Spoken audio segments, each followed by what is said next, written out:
પોરબંદરમાં પીજીવીસીએલ તંત્ર સામે સ્થાનિકોએ આક્ષેપ કરી રોષ વ્યક્ત કર્યો છે। સ્થાનિકોએ જણાવ્યું હતું કે તેઓના વિસ્તારમાં વીજ પ્રવાહમાં વોલ્ટેજ ડીમ થાય છે અને 1.5 વર્ષથી અરજી કરવા છતાં લોડ વધારો કરવામાં આવ્યો નથી।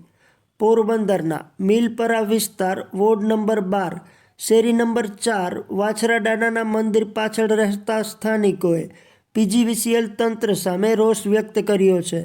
છેલ્લા 1.5 વર્ષથી આ વિસ્તારમાં વોલ્ટેજ ડીમ થાય છે, જેને લીધે કેટલાક ઘરોમાં વીજ ઉપકરણોને નુકસાન થયું છે। વારંવાર વીજ તંત્રને રજૂઆત કર્યા બાદ પણ લોડ વધારો કરી આપવામાં આવ્યો નથી। કાબેન દિનેશભાઈ બારિયા, અમારે છે ને જો ડીમ પાવર આવે ફૂલ ઓલા ફ્રીજ ઉડી ગયું, કુલર ઉડી ગયું, પંખા 4 ઉડી ગયા, મિક્સર બરી ગયું।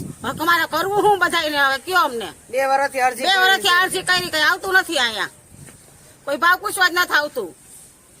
આ વિસ્તારમાં રહેતા અને પીજીવીસીએલમાં ફરજ બજાવતા નિવૃત્ત કર્મચારીએ પણ ખુદ વીજ તંત્ર સામે આક્રોશ ઠાલવ્યો છે।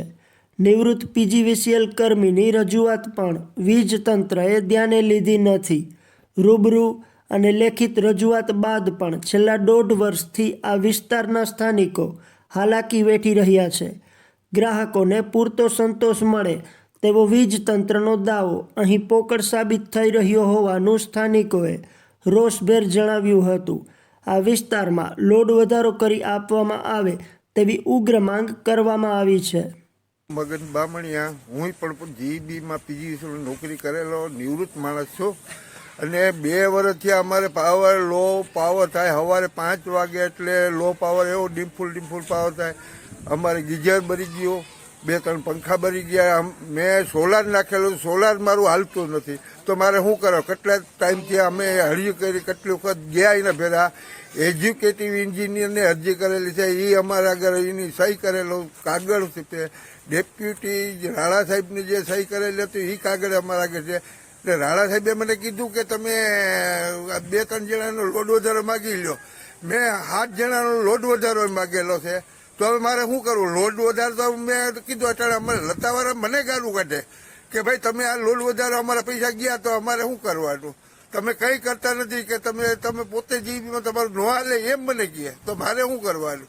તો મારે માન્ય સાહેબને કહું કે ભાઈ આ જે છે એ અમને કાયદેસર કરી દો। અમારે આમાં પંખા નથી ચાલતા, અટાણે તો શિયાળો છે તો નથી ચાલતું, તો પછી ઉનાળામાં અમારી શું હાલત થાય? અટાણે કેટલા ગીઝર, અમારા પોતાના ભાઈને ગીઝર બરી ગયું ને એને 2 પંખા બરી ગયા। હવે આ મારે શું કરું? મારે કેટલાક જવાબ દો ને? અમે કોળી જ્ઞાતિના આગેવાનો છે તો અમારે કંઈક કરીએ તો ખરા ને? અમે પણ તો અમે તો અધિકારીને એટલું જ કહે કે અમારું જે કામ જે મેં જેઈ સાહેબને ફોન કર્યો તો મેં કહ્યું સાહેબ મારા આ ઓલો શું થયું તમારો ફેર? તો કંઈ કોન્ટ્રાક્ટરને આપી દીધું। હવે કોન્ટ્રાક્ટરે આપ્યું એના 2-2.5 મહિના થઈ ગયા, તો એ હજી નથી આવ્યું। એના લોડ વધારે માગી લે તો એ કંઈ નથી આવ્યું, તો અમારે શું કરવાનું? આમાં અમારે આ રીતે મરવાનું શું કે કરવાનું? આ તો શિયાળામાં અટાણે આટલો ડીમફુલ થાય, તો પછી ઉનાળામાં શું અમારી હાલત થાય?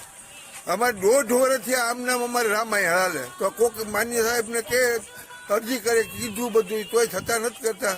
તો હવે આ ગરીબણાને અમારે શું કરે? અમારે આખું છે ઝૂંપડવટી આ બધી ને બધા ઘરકામ કરવા બૈરા બધા, મારા સિવાય કોઈ કરે એમ નથી, શું કરવાનું? તો મારે એટલું જ કે મારું કામ આ તાત્કાલિક પૂરું કરે।